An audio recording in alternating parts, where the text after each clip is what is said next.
ರಾಜ್ಯ ರಾಜಕಾರಣದಲ್ಲಿ ಸಿಎಂ ಕೃಷಿ ಬಗ್ಗೆ ಚರ್ಚೆ ಆಗ್ತಾ ಇದೆ. ನೋಡಿ, ರಾಜಕೀಯ ವ್ಯವಸ್ಥೆ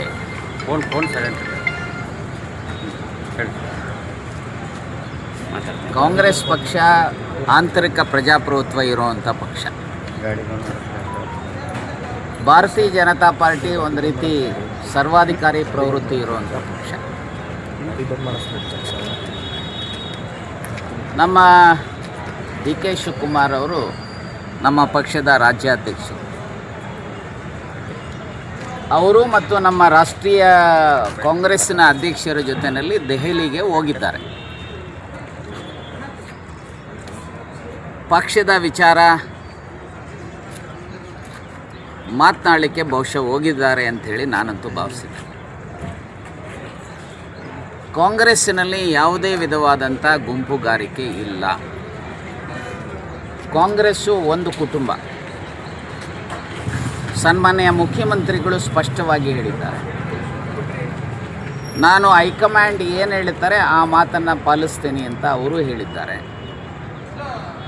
ಸನ್ಮಾನ್ಯ ಡಿ ಕೆ ಶಿವಕುಮಾರ್ ಅವರು ಪಕ್ಷದ ಅಧ್ಯಕ್ಷರಾಗಿ ಮತ್ತು DCM ಆಗಿ ಅವರು ಸಹ ನಾನು ಪಕ್ಷದ ಆದೇಶವನ್ನು ನಾನು ಪಾಲಿಸ್ತೀನಿ ಅಂತೇಳಿ.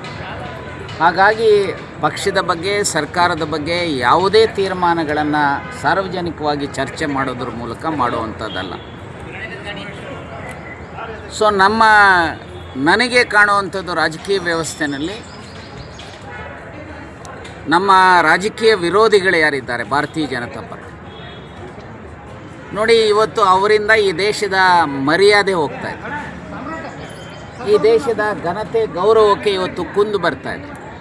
ನೋಡಿ, ಒಬ್ಬ ಅಮೇರಿಕನ್ ಸರ್ಕಾರದ ಪ್ರತಿನಿಧಿ ಹೇಳ್ತಾರೆ, ಭಾರತೀಯರು ಒಳ್ಳೆಯ ನಟರು, ನಾವು ಹೇಗೆ ಹೇಳಿದ್ರೆ ಹಾಗೆ ಕುಣಿತಾರೆ.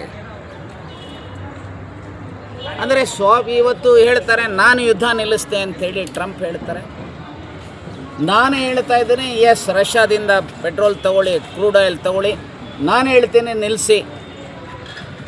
ಅಂದರೆ ಇದು ಎಷ್ಟರ ಮಟ್ಟಿಗೆ ದೇಶದ ಘನತೆ, ಗೌರವವನ್ನು ಇವತ್ತು ಕುಂದಿಸ್ತಾ ಇದೆ ಅಂತ ಹೇಳಿದ್ರೆ, ಇದಕ್ಕೆ ಯಾಕೆ ಅಂದರೆ ನರೇಂದ್ರ ಮೋದಿ ಒಬ್ಬ ವೀಕ್ ಪ್ರೈಮ್ ಮಿನಿಸ್ಟರ್, ಸ್ವಾಭಿಮಾನ ರಹಿತವಾಗಿರ್ತಕ್ಕಂಥ ಒಬ್ಬ ಪ್ರೈಮ್ ಮಿನಿಸ್ಟರ್.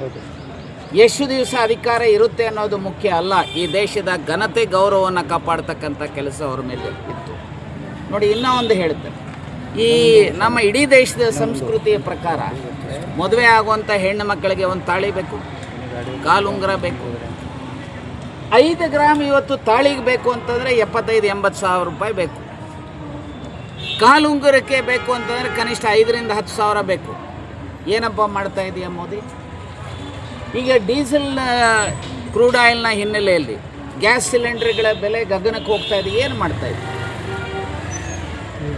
ಒಂದು ಕಡೆ ರಾಜ್ಯ ಸರ್ಕಾರಗಳಿಗೆ ಸಿಗಬೇಕಾಗಿರುವಂಥ ಅನುದಾನಗಳನ್ನು ಕೊಡ್ತಾ ಇಲ್ಲ, ಇನ್ನೊಂದು ಕಡೆ ಎಲ್ಲ ವರ್ಗಗಳ ರಕ್ಷಣೆಯನ್ನು ಮಾಡುವಂಥ ಕೆಲಸವನ್ನು ಮಾಡದೇ ಇರುವಂಥ, ಬರೀ ಭಾಷಣಗಳಲ್ಲಿ ಕಾಲಹರಣ ಮಾಡ್ತಾ ಇರುವಂಥ ಪ್ರಧಾನಿಗಳನ್ನು ನೋಡ್ತಾ ಇದ್ದೀವಿ. ಅಷ್ಟೇ ಅಲ್ಲ, ನನಗೆ ಆಘಾತ ಆಗ್ತಾ ಇದೆ. ಇವರು ಈ ದೇಶದ ಪ್ರಧಾನಿ ಆಗಬೇಕಾದ್ರೆ ಈ ದೇಶದ 1947ರಿಂದ 2014ರವರೆಗೂ ಇದ್ದಂಥ ಸಾಲ ಈ ದೇಶದ ಮೇಲೆ ಕೇವಲ 52 ಲಕ್ಷ ಕೋಟಿ. ಈ ವರ್ಷ ಸಾಲಕ್ಕೆ 16,95,000 ಕೋಟಿ ಸಾಲ ಮಾಡೋದಕ್ಕೆ ಬಡ್ಜೆಟಲ್ಲಿ ಅವಕಾಶ ಮಾಡಿಕೊಂಡಿದೆ. ಆ ಸಾಲ ತೆಗೆದುಕೊಂಡ್ರೆ ಒಟ್ಟು ಸಾಲ 216,95,000 ಕೋಟಿ ಅಷ್ಟು ಸಾಲ ಮಾಡ್ತಾರೆ. ಇವರು 10-11 ವರ್ಷದಲ್ಲಿ ಸುಮಾರು 175-180 ಲಕ್ಷ ಕೋಟಿಗಳು ಮಾಡಿದ್ದಾರೆ. ಅಂದರೆ ಎಲ್ಲಾದರೂ ಕರ್ನಾಟಕದಲ್ಲಿ ಆಲ್ಮಟ್ಟಿ ಅಂತನೋ, KRS ಡ್ಯಾಮ್ ಅಂತನೋ, ಅಥವಾ ಇನ್ಯಾವುದಾದ್ರು ಫ್ಯಾಕ್ಟ್ರಿಗಳು ಏನಾದರೂ ಮಾಡಿದ್ದಾರಾ? ನನಗಂತೂ ಕಳೆದ 11 ವರ್ಷದಲ್ಲಿ ಇಲ್ಲ. ಸೆಂಟ್ರಲ್ ಕಾಂಗ್ರೆಸ್